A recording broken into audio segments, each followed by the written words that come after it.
Hello everyone, my name is Nick and I'm a biokineticist. I'm here today to tell you a little bit about the importance of your core strength. So I'm going to make it really easy for you. I'm going to give you my top 6 tips to engage in your core. So, tip number 1.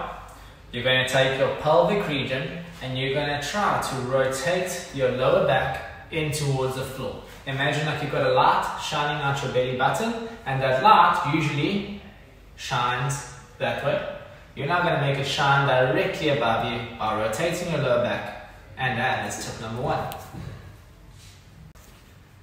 Tip number 2. You're going to take your belly button and you're going to imagine sucking it away from my hand, so sucking it down towards the floor. Tip number 3. You're now going to imagine like you need to suck everything from your pelvic floor up towards you. So imagine like you really need to go to the bathroom and you have to hold it in. You're going to suck everything up and you're going to do that on top of your number 1 and number 2. At this point in time, you should be feeling a nice, strong core engagement. I want you to take your index fingers on either side of your pelvic bone and push into your belly button. You should feel a little bit of resistance. Now you're going to relax completely as much as you can. All I want you to do, whilst keeping your fingers in that position, is cough. So now that you've coughed, you should feel a muscle come from below and push onto your fingers. You should feel that that is the similar sensation that you got after you're doing your 1, 2, and 3. So to recap, when you do your 1, 2, and 3, you should be feeling the same sensation as when you cough. Now that we've gone over the 1, 2, 3, I find that really applies nicely to when you're lying down on your back, because you can feel how your back pushes into the floor. But now as we get onto the step 4, 5, and 6, it often is a little bit easier to apply to a standing position. So, tip number 4 builds onto 1, 2, and 3. So, if we go over it again, number 1 is the rotation of that pelvis, where the lower back is slightly flatter. Number 2 is going to bring his belly button in towards the spine. Number 3, he is going to suck everything up from below up towards his diaphragm. Now he's got that nice strong core engagement.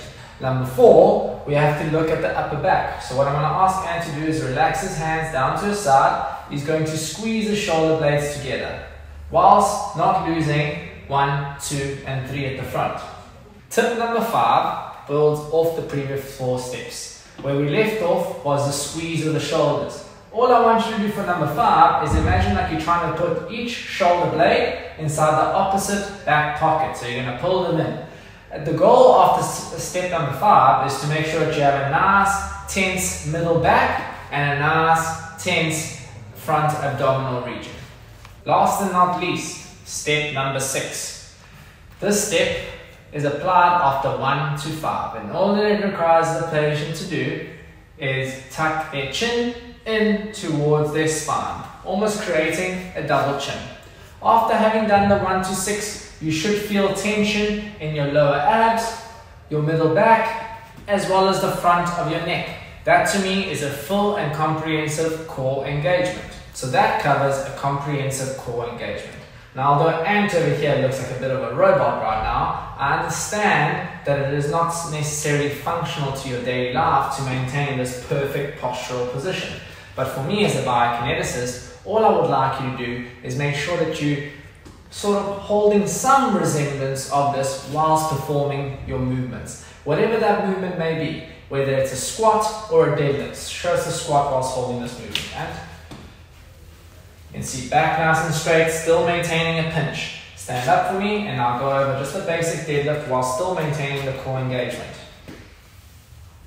That's it. So again, we're looking for a nice engagement at the back and at the front with the neck tucked in. If you are unable to hold that core engagement whilst performing that movement, that to me tells me that the movement might be a little bit too advanced for you, so you need to re-look at doing it in a more basic form of the exercise. And these are your top 6 tips to engaging your core, straight from the desk of Nick the Bio.